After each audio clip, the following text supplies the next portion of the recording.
السلام علیکم ورحمۃ اللہ وبرکاتہ۔ سنو کہانی کے نئے ایپیسوڈ میں آپ کا خیر مقدم ہے۔ آئیے چلتے ہیں ماضی بعید کی طرف۔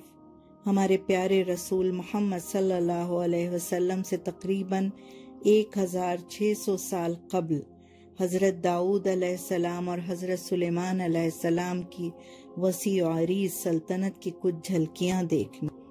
داؤد علیہ السلام بنی اسرائیل کے نبی، رسول اور حکمراں تھے۔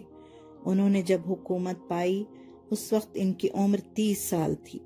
پھر 40 سال تک نہایت عدل و انصاف سے حکومت کی اور 70 سال کی عمر میں وفات پائی اور اپنے اجداد کے ساتھ بیت المقدس میں دفن ہوئے۔ اللہ تعالیٰ نے آپ پر آسمانی کتاب زبور نازل فرمائی تھی۔ یہ ان 4 آسمانی کتابوں میں سے ایک تھی جو رسولوں پر نازل ہوئی تھیں۔ موسیٰ علیہ السلام پر تورات نازل ہوئی، عیسیٰ علیہ السلام پر انجیل اور محمد صلی اللہ علیہ وسلم پر قرآن کریم۔ داؤد علیہ السلام کو اللہ تعالیٰ نے نہایت سریلی آواز عطا فرمائی تھی۔ وہ صبح شام زبور کی تلاوت کیا کرتے، پرندے ان کی آواز میں آواز ملاتے تھے۔ آپ کے 19 بیٹے تھے۔ سلیمان علیہ السلام سب سے چھوٹے بیٹے تھے، لیکن سلیمان علیہ السلام کے علم و دانش اور عوام کے بیچ صحیح فیصلہ کرنے کی صلاحیت کی وجہ سے والد کے انتقال کے بعد آپ ہی تخت نشین ہوئے۔ اس وقت آپ کی عمر صرف 13 سال تھی۔ آپ نے بھی 40 سال نہایت شان و شوکت اور عدل و انصاف سے حکومت کی۔ اللہ تعالیٰ نے آپ کو لڑکپن سے ہی علم و حکمت سے نوازا تھا۔ آپ کا سلسلہ نسب حضرت ابراہیم علیہ السلام سے جا ملتا ہے۔ اللہ تعالیٰ نے حضرت داؤد علیہ السلام اور حضرت سلیمان علیہ السلام کو بہت سے معجزے عطا کیے۔ پہلا، دنیا کی تاریخ میں حضرت سلیمان علیہ السلام سے بڑا کوئی بادشاہ نہیں ہوا۔ دوسرا، انسانوں کے علاوہ جنوں اور شیاطین کو ان کے تابع کر دیا، جو بڑے بڑے پتھروں کی سلیں اٹھا کر بلندی پر نصب کرتے۔ تیسرا، ہر طرح کے جانوروں اور پرندوں کو ان کا تابع دار بنایا اور ان کی بولیاں سمجھنے کی صلاحیت عطا کی۔ وہ چیونٹیوں کی کانا پھوسی کو سینکڑوں گز کی دوری پر بھی سن اور سمجھ لیتے تھے۔ چوتھا، ہوا کو ان کے لیے مسخر کر دیا، جو ان کے حکم سے ان کے تخت کو اڑا کر دور دراز ملکوں میں لے جاتی تھی اور 1 ماہ کی مسافت چند گھنٹوں میں طے کر لیتی تھی۔ پانچواں، ان کے لیے پگھلے ہوئے تانبے کا چشمہ جاری کیا۔ داؤد علیہ السلام کے ہاتھوں میں لوہے کی چادریں بھی موم ہو جاتی تھیں، جن کو اپنے ہاتھوں سے جنگی سامان میں ڈھال لیا کرتے تھے۔ بھاری بھاری لگن اور دیگیں بناتے تھے، ان سے کشتیاں اور اوزار بھی بناتے تھے۔ اس کمائی سے وہ اپنے ذاتی خرچ پورے کرتے تھے، بیت المال سے کوئی پیسہ نہیں لیتے تھے۔ ایک مرتبہ سلیمان علیہ السلام کا لشکر کسی وادی سے گزرا تو انہوں نے سنا کہ ایک چیونٹی نے اپنے لشکر سے کہا، اے چیونٹیوں، اپنے اپنے بلوں میں داخل ہو جاؤ، کہیں تمہیں سلیمان علیہ السلام کی فوج بے خبری میں رون نہ ڈالے۔ حضرت سلیمان نے ان کی یہ بات سن لی، کیونکہ اللہ کی مخلوقات کی باتیں وہ سمجھ لیتے تھے۔ انہوں نے فرمایا، چیونٹی کو میرے پاس لاؤ۔ چنانچہ چیونٹی حاضر کی گئی۔ آپ نے چیونٹی سے پوچھا، اے چیونٹی، کیا تجھے معلوم نہیں کہ میرا لشکر ظلم و ستم نہیں کرتا؟ چیونٹی نے جواب دیا، بے شک میرا عقیدہ یہی ہے کہ آپ کا لشکر کسی پر ظلم و ستم نہیں کرتا، لیکن چونکہ میں ان سب کی سردار ہوں، اس لیے میرا فرض منصبی تھا کہ میں انہیں ہر نشیب و فراز سے آگاہ کروں۔ حضرت سلیمان علیہ السلام مسکرا دیے اور اللہ کا شکر بجا لائے اور کہنے لگے، اے میرے رب، مجھے توفیق عنایت کر کہ جو احسان تو نے مجھ پر اور میرے والدین پر کیے ہیں ان کا شکر ادا کروں اور ایسے نیک کام کروں کہ تو ان سے خوش ہو جائے اور مجھے اپنی رحمت سے نیک بندوں میں شامل فرما۔ حضرت سلیمان علیہ السلام کے عہد میں قحط پڑا تو آپ نے لوگوں کو نماز استسقاء کے لیے نکلنے کا حکم دیا۔ آپ جب نماز پڑھنے میدان میں گئے تو وہاں ایک چیونٹی اپنے قدموں پر کھڑی دعا کر رہی تھی، اے اللہ، میں بھی تیری مخلوق ہوں، ہمارا بھی تیرے فضل کے بغیر چارہ نہیں، تو اے اللہ ان پر بارش برسا دے۔ یہ سن کر آپ واپس آ گئے اور لوگوں سے کہا کہ اب بارش ہو جائے گی۔